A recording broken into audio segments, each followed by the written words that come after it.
Don't even touch a business until you find one that is massively scalable, and only then do you start pouring your time. So you think that a business has to have a storefront, and those are not scalable, generally speaking, for the most part? I think you just got to find what works for you. Here's what I'm doing. I'm trying to live a retired lifestyle without retiring. So, and for me, the biggest thing is just not getting up super early, because that's the thing that I hate the most. I'm just not, like I said, I'm not a morning person. I hate it. Peter Roth, the marketing strategist and founder of Scalifi, renowned for building fully managed remote call centers that turn home service companies into lead machines. This one lady who offered, hey, do you want me to start calling people? I was like, that works? I was like, yeah. I'm like, all right, let's go for it. And I'm like, holy I can't believe that cold outreach is working right now. The average in home services, the average agent is probably going to connect with about 300 people. Wow. So about 300 hellos, actual contacts. It's like 15%. And then about 0.5% conversion rate. So that might turn into 1.5, two appointments. That's crazy. So people ask me, they'll bluntly ask me, like, does this work? And I'm like, no. All right, so Peter, I read that you were once an Orthodox Jew studying at Oxford, and now you run a high-growth call center. So you got to walk us through that. That's a great place to start a podcast. I think. Thank you for just jumping right in. Let's do it, man. Straight with a jugular on that one. That's awesome. No, yeah, that's kind of funny. So my parents thought I was can I curse? Yeah, go ahead. My parents thought I was a up. Okay. Yeah, so they thought I was a up in middle school, which I probably, but then again, who isn't? Do you know anyone that wasn't a up in middle school? Okay, so anyway, they thought that's what I was, and so they decided in their infinite wisdom to send me to an Orthodox Jewish high school. And so I started going there, and what is that whole saying? Were you Jewish though before they said? Yeah. Okay. You're at least Jewish. I didn't know if they were like, "Hey, you're not Jewish." That would be really weird. That'd be really far. That'd be really weird. Okay. No. So I'm Jewish by birth and culture. Just never a practicing Jew. I was never at all, and my parents are not religious at all, like not at all. Yeah. So they're like, "Oh, this will clean him up. Let's send him to this, Orthodox Jewish high school." And what's the whole saying? It's like, if you hang around a barber shop long enough, you're going to get a haircut. It's like, so that's what happened. I ended up, like there's this girl I was in love with, and she was Orthodox. So by default, now I'm Orthodox because I was a little kid, So yeah, man. So I went off to college, and I started in Syracuse, and I was the only one there who wore a yarmulke every day. So needless to say, not one of the cool kids at all.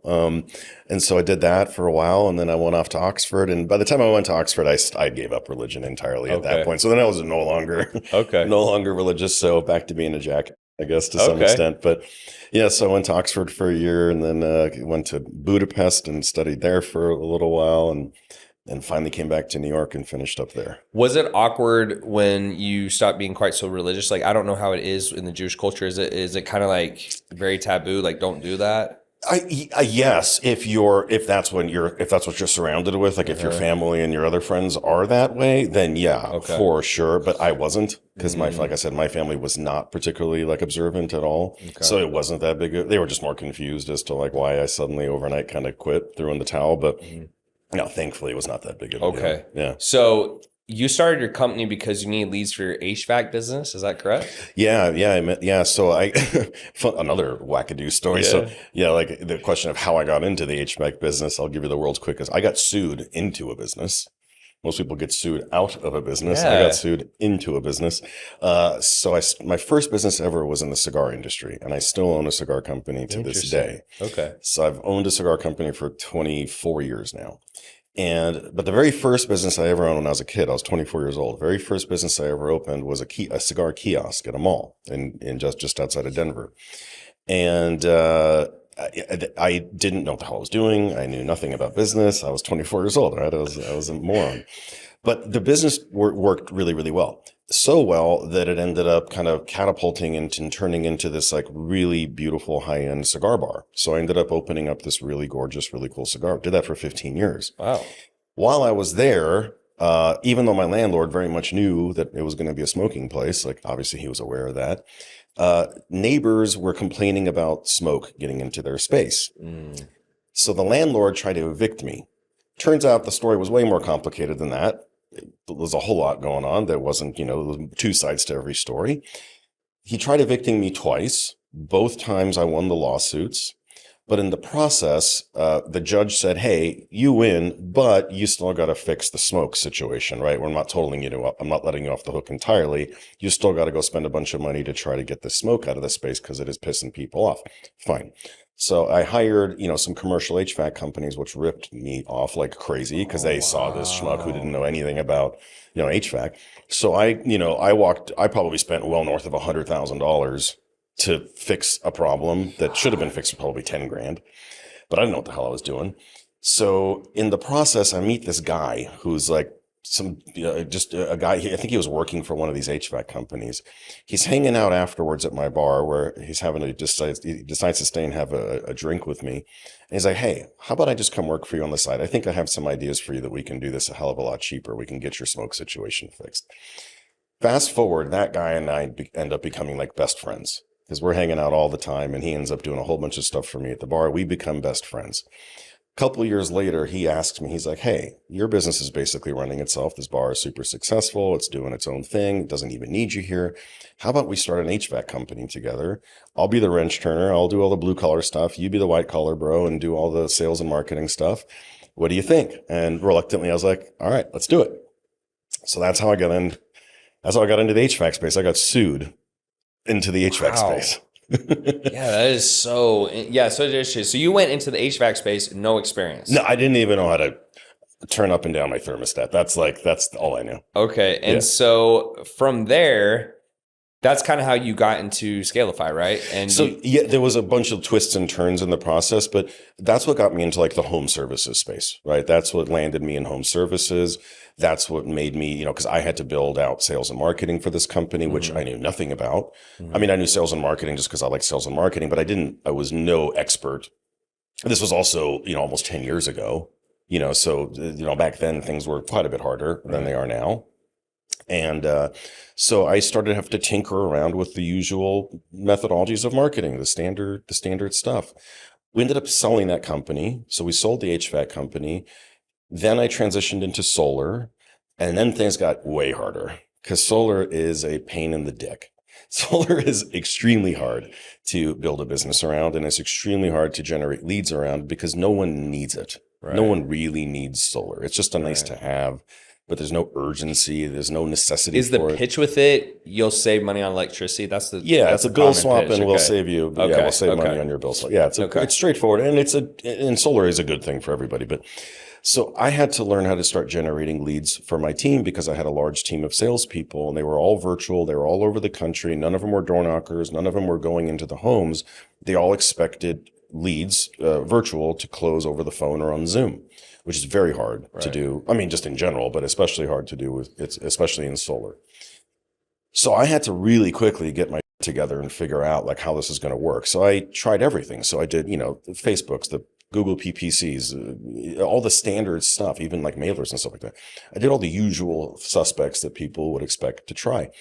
And the thing that I found out that I kind of just accidentally sort of fell into the call center space.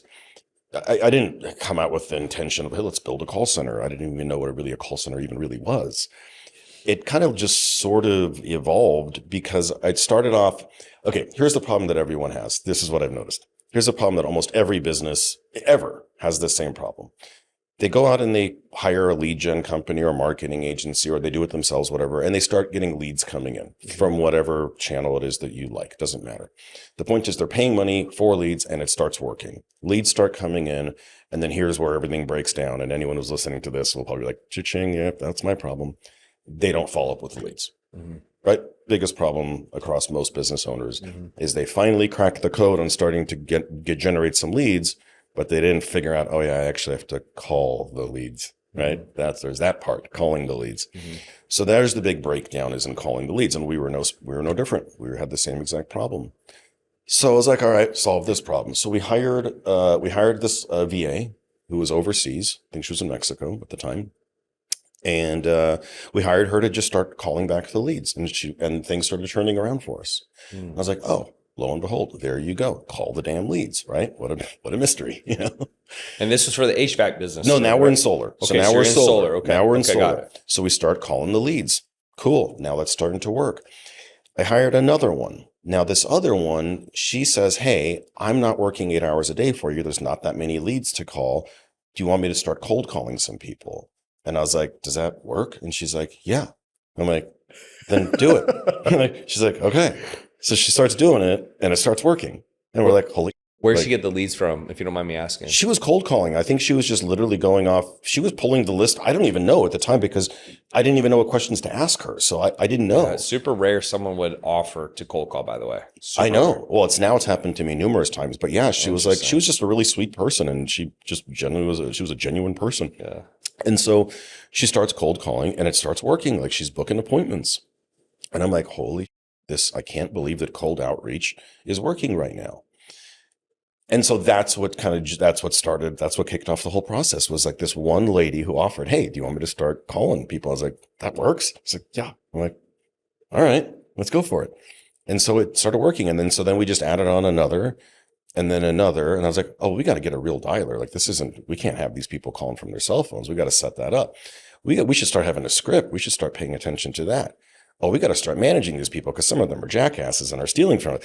And then, then it starts growing up and then that's, and then a call center is born, right? Because now you got to start growing up and figuring right. out. Okay. So let's transition into that. So break down Scalifi's core model and then what exactly are you building? And then how do you help your clients? How do your clients win? Yeah. So it's a really simple model. So our focus is very simple. We build outbound telemarketing call centers to get your sales guys in the home. Our focus is on predominantly B2C. It's predominantly home services. It can be used for other stuff. But lately we've just been on a tear with like roofing companies and HVAC because that's what I know. Of course. So we've been on a tear in that industry. Do you call for them or do you build their team? Does that make sense? Yes, we build their team. Okay, so they hire their employees, me, their stuff. Yes. You do it. Okay. Yeah, they hire me as the expert to build out the entire operation for them. It's all remote, so they don't have to go build some office space or anything like that. Everyone works from home. It's all remote. But we set everything up from the operations to the management to the software to the training and the ongoing training and the scripting and the data acquisition, everything done for you. Yeah. So I was going to ask, do they continue to pay you after for like management or something? That's it. Okay. That's it. Just management. That's the only place we make money. I'm an open book. I always tell people, I'll show you exactly where I make money. Really? I'll even show you how much money I make. Like I don't hide anything. So do you do a chart? Like, do you charge an upfront fee or anything? Or you're okay. We do. Yeah. But then after it's literally just a management. Just manage. Yeah. We just manage. Okay. Yeah. We pay us to set everything up. And then once that's out of the way, we just manage. And even that's month to month. Like I don't even do contracts with people. I don't believe in contracts. So no long-term, nothing. Why don't you believe in contracts? Because if you want to leave. Yeah. I'm not going to force you to stay if you're not. Yeah. Number one, if we're not doing a good job, you should fire us. Everything is merit-based, right? Like contracts I feel like are that our parents did. Because like you're probably even too young. Like even I remember like when I first got started in business. Okay, I remember this. Okay, I remember like when I opened up my bar. I remember signing a contract with like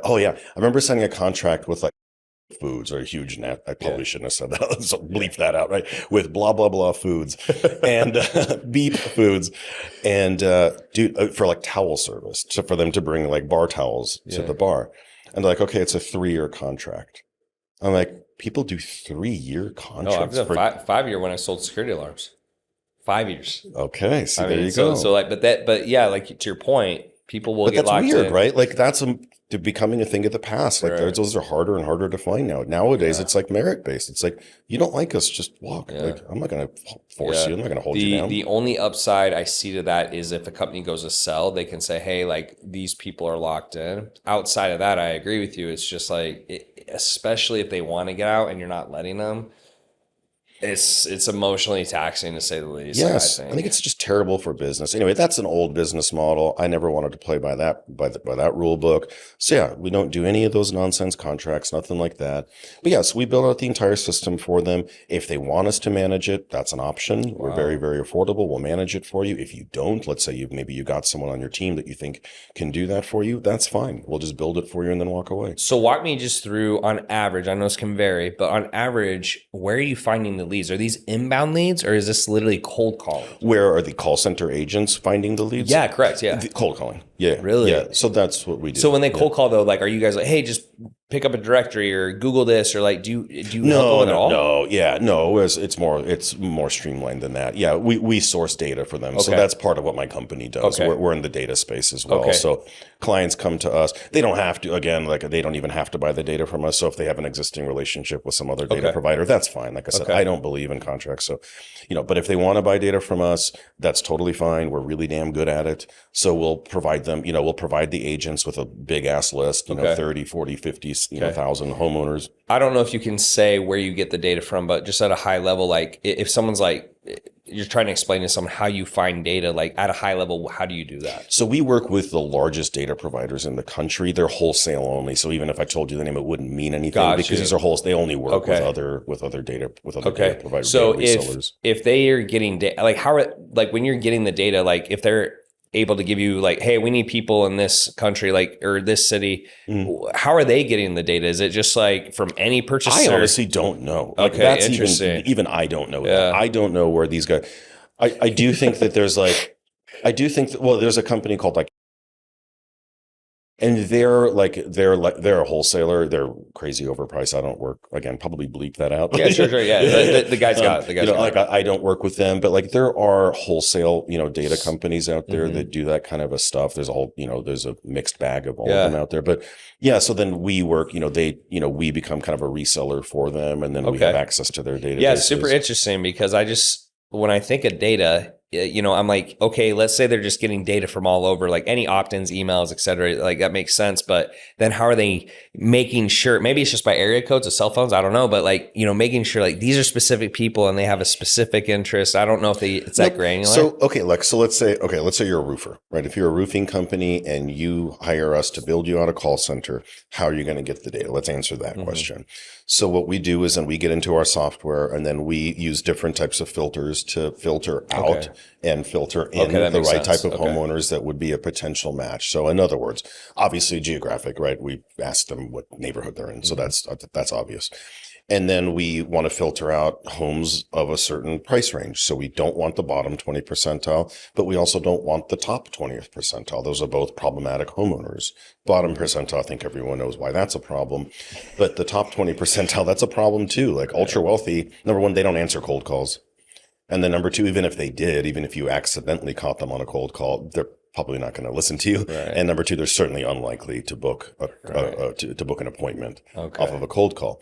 So that's one. We filter by age. So like age is super important. Like number one, same thing. So we filter out people that are too young, because people that are under the age of probably like 45, they don't likely answer cold calls either, right? They're more likely to just ignore a call from an unrecognized phone number or have a filter set up to just get rid of it. But number two, it's just not in their buyer's psychology to shop that way. Whereas like much older people, they like, if you ask an old guy, like, hey, like, how do you buy a vacuum? He'd be like, I wait for a dude to come to my door. You're like, that's how you know you're an old guy. Yeah, I'm gonna say they like, I go on Amazon. Right, exactly. But old guy would be like, I wait for the Kirby sales guy to come to my door. And you'd be like, you do that crazy, wow, But that's true. Like, older people have a different buyer psychology, a different buyer mentality. They buy shit off of infomercials. Right. Younger people don't. Right. So like they're more, they literally say like, what do you do when you need to replace your roof? They'd be like, I wait for someone to call me. On average, just for my curiosity, how many dials would someone need to do for a cold call to actually get a conversion? Do you know? And like how many pickups? So like 1,000 dials, 100 pickups, like 10 sets. I don't know. Yeah. It's several thousand dials. Comes to typically on average, age depends on the industry, but the average in home services, the average agent is probably going to connect with about 300 people. Wow. So about 300 hellos, actual contacts. It's like 15%. And then about 0.5% conversion rate. So that might turn into 1.5, two appointments. That's crazy. So people ask me, they'll bluntly ask me like, does this work? And I'm like, no. And then I just stare at him like a weirdo. But the point is, and then I take an awkward pause. I'm like, but the point is, I only need the tiniest of fractions of percentages for this to be profitable for you. I don't need 20, 30, 40%. I need 0.5% for this to work. Yeah, I think for the listeners, like it's the reason I like asking that is because a lot of people, I mean, obviously like cold calls is different than warm inbound leads, but it's just like the amount of volume. Like it can, almost anything can work. It's just like, it's just volume, man. Like sometimes I think it's people volume and training. Right. It is training. Yes, of course. Yes. Without question, it is volume, but it is training because it's super easy to just go hire some dude off the street and say, start dialing for dollars. And 9 out of 10 times they're not going to make it. Maybe more than that. Maybe 9.5 out of 10 times they're not going to make it. There's a reason why most people don't make it in cold calling. Number one, it's hard. It's discouraging. Number two, it is very difficult to become good at it, but that's exactly why it works so well. Yeah. That's exactly why it's so effective. And that's exactly why business owners who do it effectively are so successful with it, because nobody wants to do it. That's the thing you should be, as a business owner, if no one else is doing it, there's a reason, and that's why you should be doing it. So, because it's hard. I know you work with a lot of different businesses, but are there better, like, is it like you said home services, are there better qualified businesses for cold calling than others? Yes. And the ones who are not, what makes it so much harder per se? I just got off the phone as I was waiting for you to wrap up your previous meeting. I just got off a call with a guy who calls me out of the blue, and he's like, "Hey, I do fire restoration, or restoration in general, wind, fire, whatever, any sort of, disaster, restoration." And I was wondering, I've known the guy for years. He's like, I'm wondering if maybe Scalifi can help me. And I was like, I don't know that I can. Like, I don't think that I can, because you do restoration, right? Like, you come in after there's been some sort of a disaster. Tough, yeah. I can't cold call for that. Hey, have you had a disaster? No. Bye. Have you had a disaster? No. Very Shit. specific. Again, right? That's just, yes. It's not a need. It's a very, small small, portion of time, right? I'm capturing these people in that moment in time. And so that doesn't make sense, right? Okay. But yet there are other ones that make a great, amazing sense. Like, for example, like roofing, right? Like, especially like insurance guys who focus on storm affected areas, they'll call areas, like I live in Colorado where there's a ton of hail. It's just known that there's going to be a ton of hail.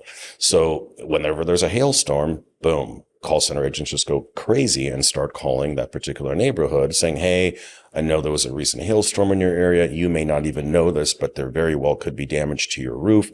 By the time you visually can see the damage, it's probably already too late, and you've already got some more serious damage going on in your home. We happen to be in your neighborhood doing free inspections. How does tomorrow, the day after, sound like for us to pencil you in?" So probably the more broad it can be in terms of like everyone needs it versus like very specific, because then it just like makes it very difficult because half the people you're calling aren't even qualified to begin with. But even sometimes it's not even that. Like, crazy enough, sometimes even that can work, because like I told you, it comes down to such minuscule percentages that we need. Oh, okay. Here's an example of where it may not work. Okay. You need enough of meat on the bone. You need enough meat on the bone for it to make sense, right? Because everything costs money.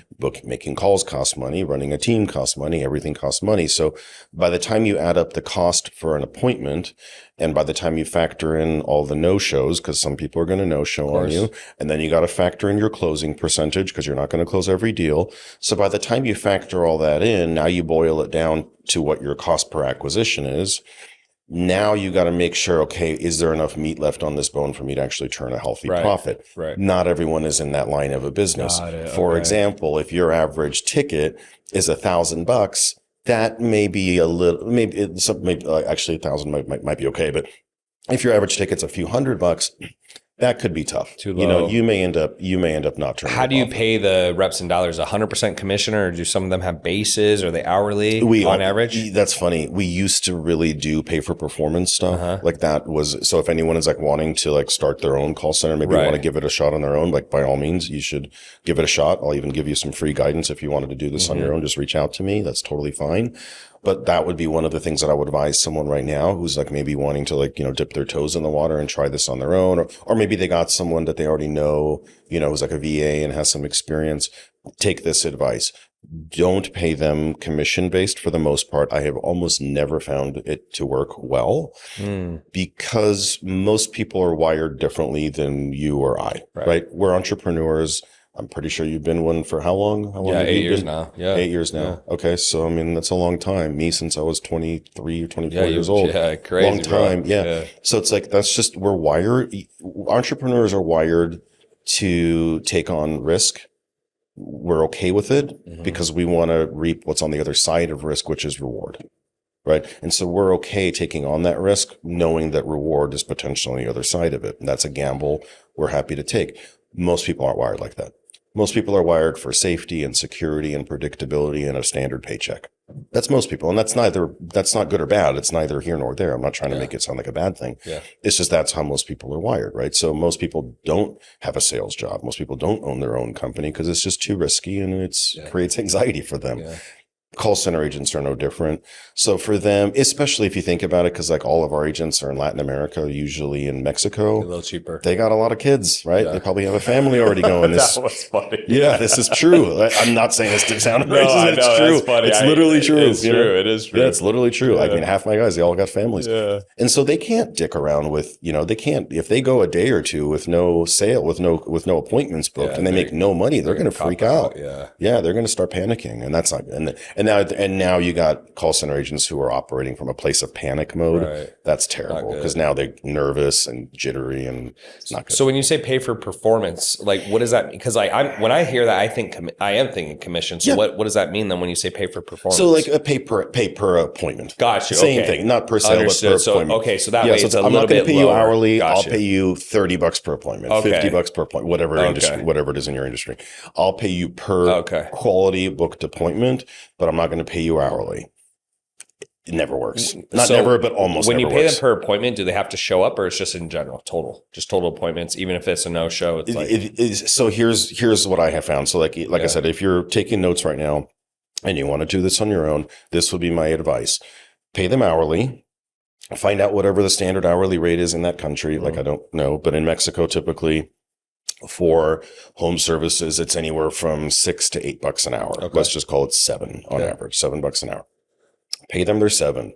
Don't negotiate their hourly rate because then they're always going to be 1 foot out the door. They're always going to be looking for the next opportunity and then you're never going to keep staff. Right. They're always going to be turning over. And that's just a disaster. It's hard enough to find good call center agents anyway. Yeah. And now if you're underpaying them, they're just going to be constantly 1 foot out the door. So that's a huge mistake. Just pay them what they're worth as long as it's reasonable. Pay them what they're worth. You can put them on a probationary period. You can say, all right, I'll give you $8 an hour, but you got to prove it to me that you're worth it. Like you don't pay people endlessly unless they're like, they still have to perform. Like they still have to turn out a reasonable number. Yeah. Hit a reasonable number of appointments, whatever it is for your business, but then pay them a little bit of a bonus per sit. So if they show up, I like that per sit. So that's where I like to do it. Because it gives them a little bit of incentive to perform. Because I agree, because if you do only hourly, you have to have KPIs minimum. And then if you give them a little bit of incentive, like, hey, if you actually book good appointments, aka they show up, gets them to perform a little bit harder. Correct. So I agree with that. Yep. Okay. So what do most people get dead wrong when trying to build one of these things? Because I mean, I'm assuming it's not easy. I'm assuming it's not easy. So what do most people do to get this thing wrong if they're trying to like do what you're doing? That's an excellent question. I wish more people asked that question because here's the pitfall that everyone takes because they think, why do I need to pay Peter? I don't want to pay him. I don't want to pay Scalify. I'm just going to do this on my own. This can't be that hard. True, except for one big thing. It is not hard to find a dialer. I'll just tell you which dialer to go get. The script isn't magical. You don't have to say anything super magical. There's nothing magical that you can say. You just need a decent script. Finding data, not that hard. You can come to me. I'll sell you data for cheap, but there's other places too. So that's not the mystery. Finding call center agents. Now we're starting to get into the complicated thing. It's the humans, or it's always the humans, right? It's not the nuts and the bolts. It's the humans. So the agents, that's where things start to get more difficult, is finding good quality people and knowing how to find good people and how to filter out good quality, how to weed out the bad ones and keep the good ones. But the hardest part by far is managing them. Without question, hard stop, managing them. Because anyone can claim to be a rock star and they can start off that way, but it's amazing how quickly people can fall off the deep end without proper management. Because look, let's call a spade a spade. This isn't exactly fun work. right? I think we all know that. No one particularly enjoys cold calling 8 hours a day. Right. It's not fun work. So you got to keep motivation and morale up. And the only way to do that is with a good manager. And that's where most people totally underestimate the amount of work that goes into it. Do you usually have them call that long? Because I have talked to some people and they'll say, hey, we have our dialer do 4 to 5 hours because after 5 hours, like they just drop off a cliff in terms of performance. Like, but I don't care personally. I'm just curious. Like, do you do 8 hours? Seven. Okay. It's an 8-hour work shift with breaks. Okay. With breaks in between. Okay, But it comes so to 7 they do hours. get a couple breaks. Well, it's not even 7. It's 7 hours of work, but of dialing time, probably 6.5 hours of dialing time because there's administrative stuff that has to happen, Right. booking appointments, Okay. Yeah. So, I will say though, that if they're dialing 2,000 people and they're only getting you said 300 pickups, that's 1,700 people who they don't talk to. So that probably makes it go a little bit faster as well. Oh, yeah. Okay. Yeah. So that makes sense. You talked about this a little bit in terms of like compensation and so forth, but this is a high churn industry usually. So like, how do you try to combat that with like the turnover or the burnout or people are lazy? Like outside of what you already said with compensation, is there anything else that you're like, yeah, we got to do this, or like more people are going to leave, et cetera? Or is it just the management, like you said? Okay. You just said it, man. It Just is the the management. This is where people grossly underestimate the amount of work that's involved. Like I said, it's not the script. It's not the dialer. It's not the data. Those are important things. Yeah. But you can figure those things out.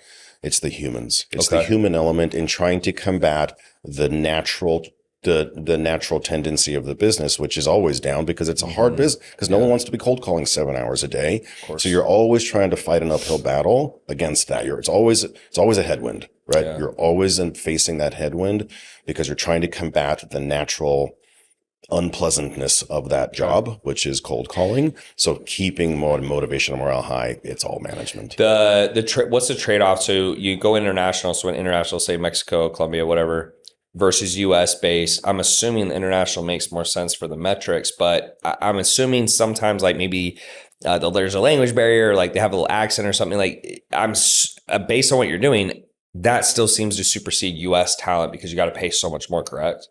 Yeah. So there's a couple ways to answer your question. Number one, that is a common misconception. Well, it's not a misconception. It's actually true about the whole accent thing. Okay. Yes. If you don't hire well, you will get people with thick accents and then you'll have a tough time, obviously. Right.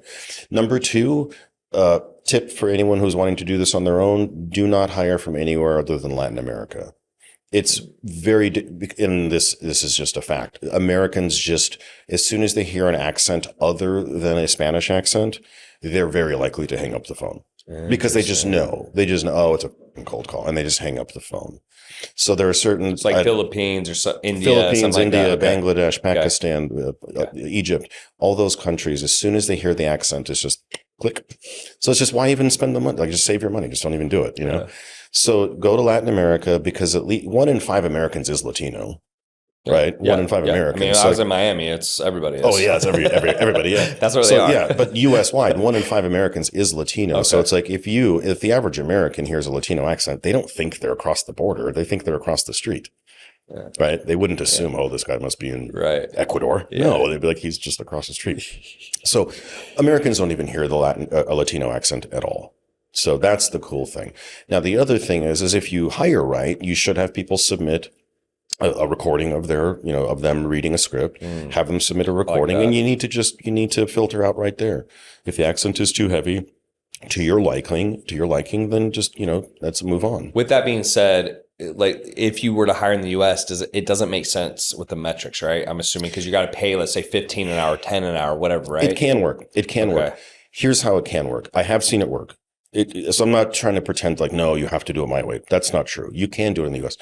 You have to pay differently, and the thing that you sell, again, the term has to have enough meat on the bone because you have to pay them commission based. Now we do come back to commission based. You have to pay them a kind of hybrid model, but way more commission. Yeah. So now they're more like partners in your business. You're treating them more like, professional setters. Not necessarily call center. Even though it's a tomato situation, it's just semantics, but it's not a call center agent. Now they're like a partner in my business, right? Okay. Even though we're doing the same thing, we're setting appointments. It's the language does matter. But you have to be able to pay them appropriately. So it can work. But I have seen plenty of companies, coming from solar, where this is such a common thing in solar. I've seen plenty of companies that do it both ways, and they still end up coming back to the outsource, to the overseas thing, because it's like, it just didn't make sense financially. We made it work. We made it work, doing the overseas method, and saved a ton of money. Yeah. Okay. So what metrics, matter the most? And I mean, I kind of know what a few are, but would you just say it's like speed to lead? So they get a pickup. That's important. Talk time, booked appointments. Like what would you say is, and you can rank them if you want. You're like top 3 metrics is 1, 2, 3 in that order. Just curious. Top 3 would be contact rate. So your agents need to be talking to at least, let's call it 200 people a day. Okay. Less than 200, that's a problem. So it depends what kind of data, data source you're pulling from and things like that. But let's just say minimum of 200 people. It depends what it is that you're selling. So conversion rates can vary pretty dramatically, anywhere from, 0.1% up to 5%, which is a world of difference, by the way. But that depends on whatever industry you're in. So I can't necessarily answer that, but you need to know your numbers. Then it really comes down to, at this point, like number one, are they booking a healthy number of appointments? That's a vague number because it really depends on the thing that you're selling. It also depends on where you're selling it and what time, and even what time of year it is, right? Like if you're in roofing or HVAC or solar or whatever, selling in the winter is very different than selling in the summer. So I can't use this. You can't use the same set of metrics. So that is an important consideration. But then really, the ultimate thing to look at is your CPA, your cost per acquisition. That's the final number, right? Yeah. That's the mic drop moment. Yeah. There's your final number. And for that, you just simply, add up all your costs and how many sales did you get, divide them together. There's your cost per acquisition, or your CAC, your customer, whichever acronym you enjoy. Pick one.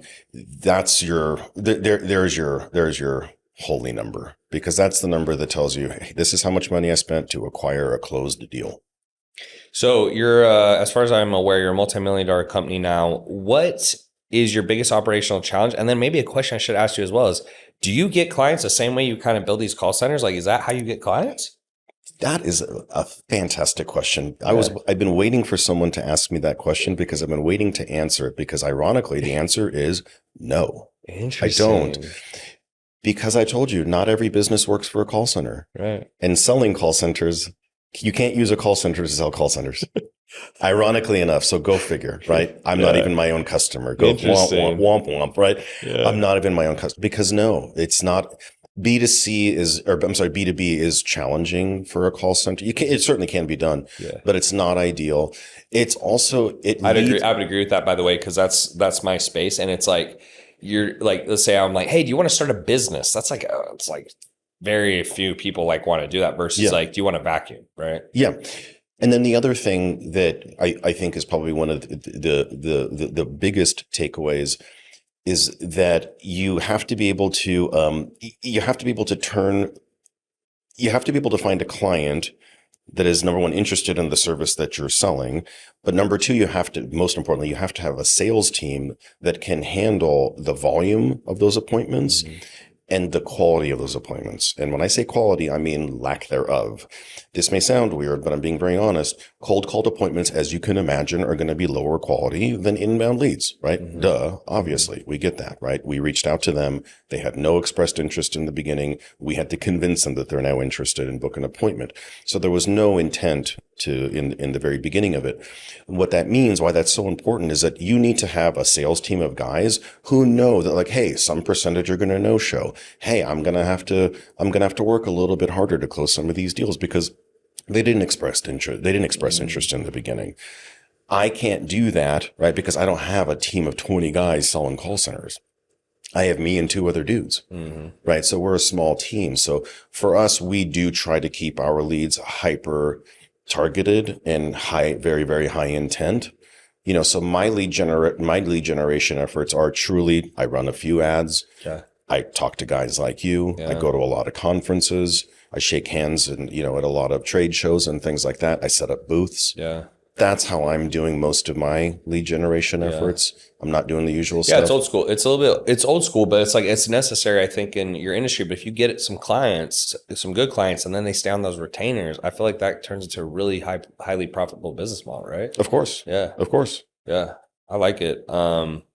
Because I'll have I have a lot of businesses I work with, and there'll be some clients where, random example, let's say they're like, hey, I work with Fortune 500 companies. It's like, dude, like the CEO is not going to click on an ad, or like they can't even run ads, or like the CEO is like, you can't cold call them and get the CEO. It's just not going to happen. So it's like very like, you might cold email his team. You could try that. You got to meet in person, got to go to trade show, kind of like you said. And so, but the upside of those businesses, it's a lot harder to get a client. But the nice thing is once you get the client, it's a lot of profit. And if you can keep them on for a long time, they're usually a little easier. So, but that's good. That's why I wanted to ask. Going back a little bit more to like identity beliefs and kind of how you just view the world.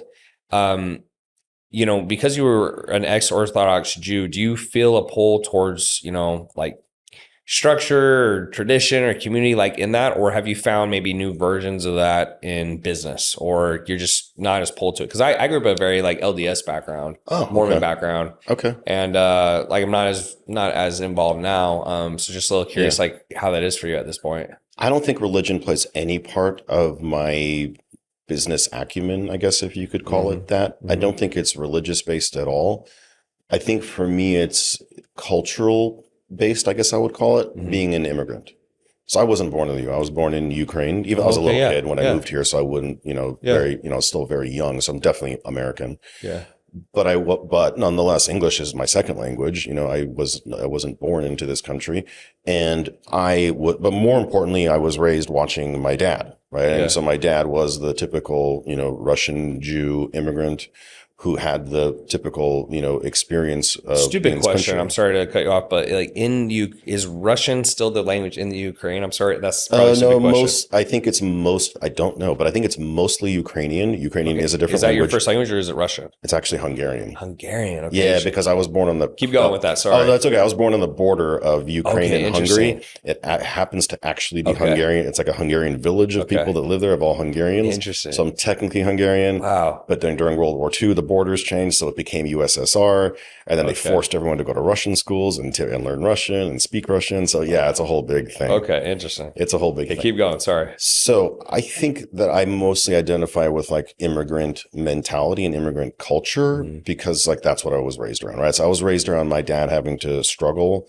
and figure his life out coming here to the U.S. as an engineer, by the way. He showed up as a, master's in engineering and smart. Could use none of it.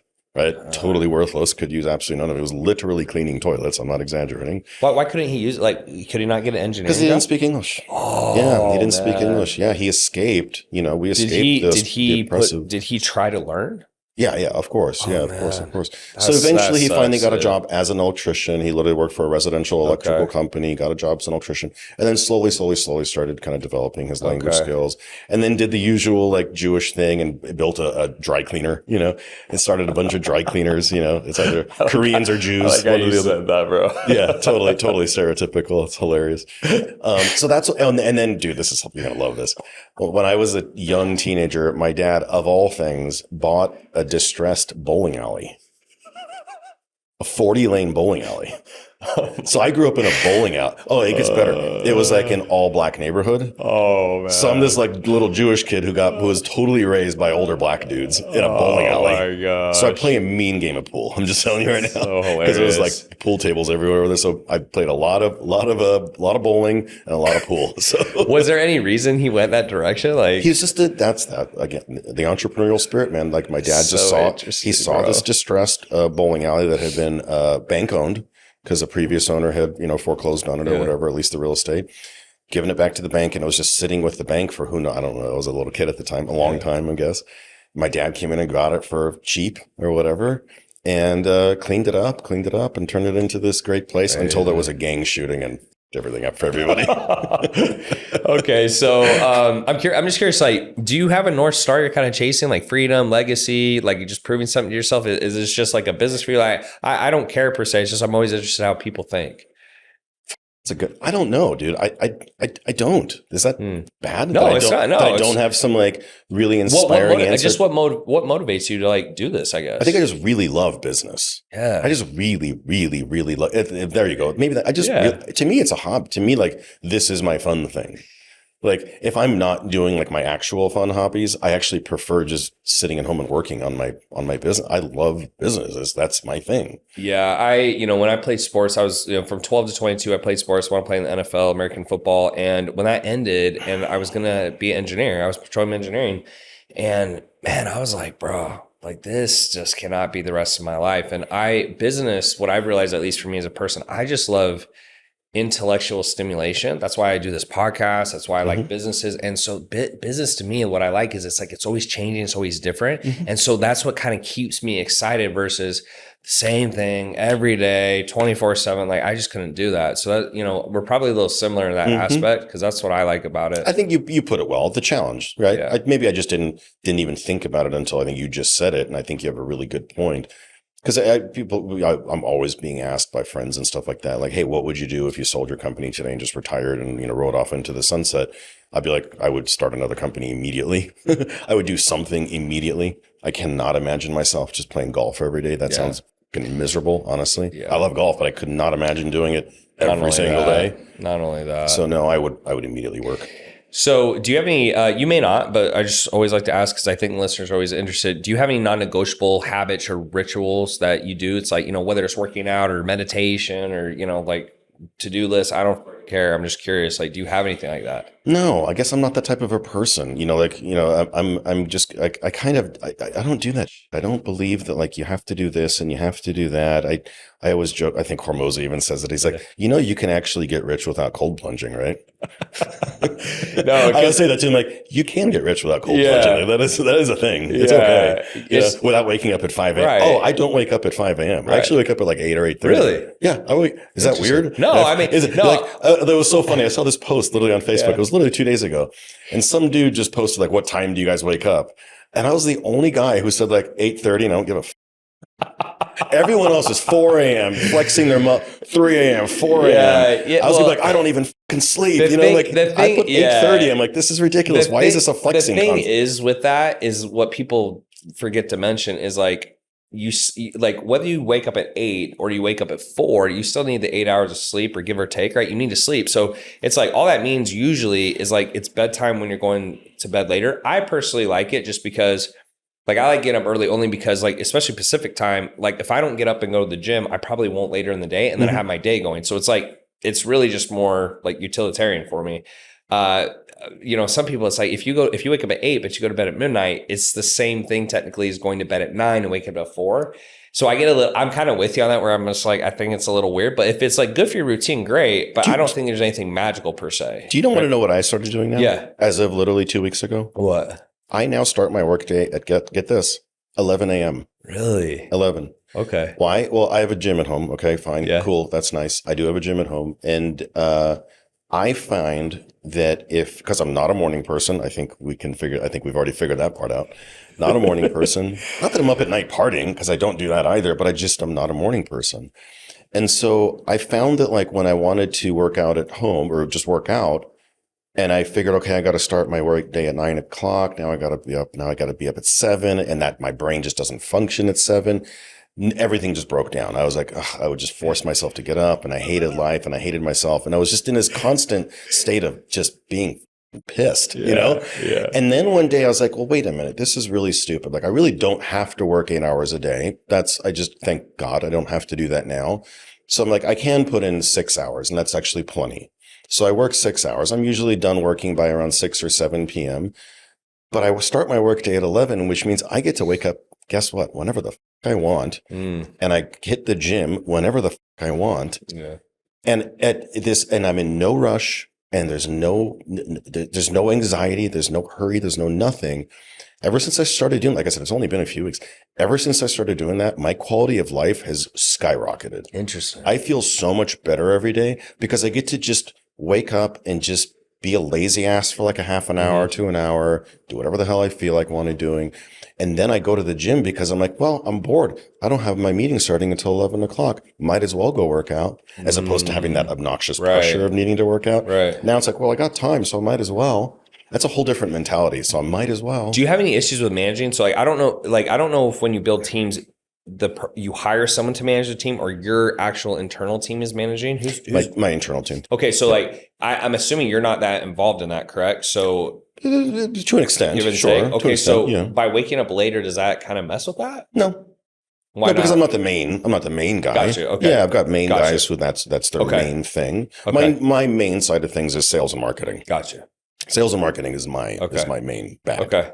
Yeah, because as long as it works with the schedule, it's fine. And like also, I've had a team of 100. I tell people, I'm like, look, like as long as someone, like if you have someone there, or like, if you don't have to do it, that's one thing. But if you have someone there who can do it, like it doesn't really matter. So, I mean, kudos to you. It's like, I think you just got to find what works for you. Here's what I'm doing. I'm trying to live a retired lifestyle without retiring. And for me, the biggest thing is just not getting up super early, because that's the thing that I hate the most. I'm just not, like I said, I'm not a morning person. I hate it. So I'm like, if I can just check that box, I'm getting like 90% of the benefits of retirement without even having to retire, because at least I don't have to wake up to a goddamn alarm clock. I love it. I love it. So you do most, at least what I've seen, like most of your personal brands, like on Facebook, you do video. What's kind of your long game when it comes to content? And then, like maybe your thoughts on how you produce content, or what I suck at it. I suck at it. I really do. Like I talked to all kinds of people. I was talking to the guy in the studio about this very same thing. I suck at it. I'm not great at it. I need to get better at it. I need to get better at at just creating more content. I'm not great at it. So in terms of right now, like, do you execute on it? Do you have someone who helps you on your team? No, I do it myself. But really? I just don't do a lot of it. I'll post something maybe 3 times a week, something like that, 4 at the most. I mean, it's like when you say you got to work on it, like yes and no. I mean, it just depends. I think in the grand scheme, you can say if someone builds like a big personal brand, that obviously helps with sales. But for your particular type of business and what you're doing, I don't know if it would be as big a deal as, say, someone who's like, I teach social media marketing. Right? Yeah, well, no, yes, the answer is obviously you're correct, but it still does matter. Yeah. It still very much matters. What way? I absolutely have noticed that when I am active on social media and when I do post on a regular basis, I close more deals. Literally people be like, hey, I saw your post, and then I close the deal. I'm like, there's a direct correlation. I see it all the time. What stops you from doing more of it? Like it kind of, you just don't like it? I guess a little bit of everything. I either just run out of time because I wake up at 11. Yeah. See, there's a problem. Well, like to me, it just sounds like if you can do it, like get a content strategist who kind of like comes to you with ideas, scripts, reels, etc., and then you shoot it, and then you can put them on a 3-month trial. Like what I'm doing right now, because I've had a lot over the years, but I'm trying to find a killer. And so what I'm doing right now is I'm like, hey, you get this much for 3 months, and then after 3 months, if you do good, we'll talk. If not, like that's it. I'm about to do the same thing. I'm about to do this. I have interviewed 2 people for that. So I was on Brad Lee's podcast. It was exactly a month ago, or maybe a month and a half ago. And I'm saying this because when he was there, he has a guy who follows him around and records freaking everything. Yeah. He just records Brad's every last move. And Brad told me, he's like, this guy's full-time job is just to follow me around and record everything. And hopefully he captures a few nuggets here and there throughout the day. That's what they can splice up. Yeah. And so he's like, you should do the same thing. And I was like, you're probably right. I should do the same. So yes, I have interviewed 2 people to do the exact, do that exact thing. Yeah, because even for me, just like, so my breakdown, like I have a full-time content strategist. He's like just a thought. Like he just comes up with thoughts, ideas, that's it. Then I will have a video guy, and then I'll have an editing team with an editing manager. And you don't have to go that in depth, but the reason I did it is I used to have a video guy who kind of also came up with ideas, but he was always kind of like, he's following me around, and then he's also coming up with ideas. I'm trying to split it so there's just no excuses. I'm like, bro, you come with ideas, you shoot, you guys edit. I don't want any excuses or anything like that. So that's a little, that's cool. That's a lot, but I'm just, also letting you know that's something like I've been working on. I like that. Okay. So couple final questions. What's one unpopular truth you believed about business, leadership or life, that you think others shy away from? So maybe, something that's like, I think this is true, but like a lot of people don't, or they don't want to believe it's true. And there may not be anything. Like I sometimes I like to ask these kind of thought-provoking questions, just see where your mind goes. It comes back to the whole, you don't have to cold plunge to make good money, and you don't have to wake up at 4 a.m. You don't have to do any of those things. If you want to, God bless your soul, do it, knock yourself out. But I really do believe like you can actually live a little bit of, well, in the beginning, you can't live a balanced life. You do have to be obsessed. Right. I think maybe, I don't know if that's controversial or not. I think it's just a fact. I think in order to be successful at just about anything, you have to be obsessed with that thing. Yeah. And, when I learned this little factoid, it kind of blew my mind. When I learned that chess masters don't have exceptionally high IQs, that blew my mind, because I think everyone generally thinks that chess masters must be such brilliant people. Mm-hmm. Turns out that's not true at all. There's no truth to that whatsoever. They don't have exceptionally high IQs. They're fucking obsessed with chess. Yeah. They're obsessed with chess. They live and breathe books and strategy play all day long, and they memorize it because they're just obsessed. It has nothing to do with IQ. So that's, I think, is absolutely true for business. And I think that's why most people end up folding, is because they just weren't obsessed with their thing and with their craft in the first place. And I would tell, for anyone who's struggling in business right now, I think the first thing you need to ask yourself is like, am I truly passionate about the thing that I'm doing? And whether that's helping people solve a problem or because I just love my product or service so much, I think you need to have a hard look in the mirror and be like, am I truly passionate about this thing? Because I'm never going to find myself being in a state of obsession unless I'm passionate about this thing. And business is hard enough as it is anyway. You have to be obsessed. I agree. All right, so I want to go into what I call a lightning round. These are kind of rapid fire questions. If you can't come up with the answer you don't know, just say pass. Okay. What's one trait that separates top performers from average? Well, I just said it, obsession. Biggest mistake you made early on? Ooh. Picking the wrong river to swim up. I think I had a really high talent for business and business acumen, but I picked the wrong channel and the wrong business model to focus my efforts. So knowing when to shift your efforts. Most underpriced business skill today? Most underpriced business skill today? Reading. Go read more or just listen to audiobooks. What's one thing you tell your 20-year-old self?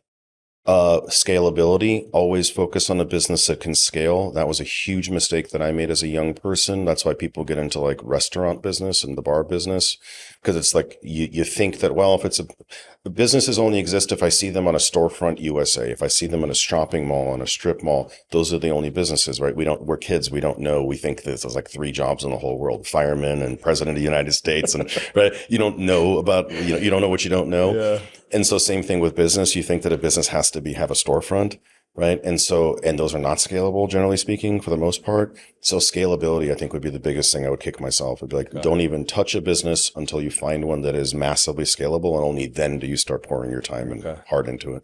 If people, I mean, that's it. I found this super interesting in terms of like statistics and the numbers. Like I get really geek out on that. So I know the listeners will enjoy that. If people want to know more about you or work with you, or maybe have you build out, a call center team from, where can they find you?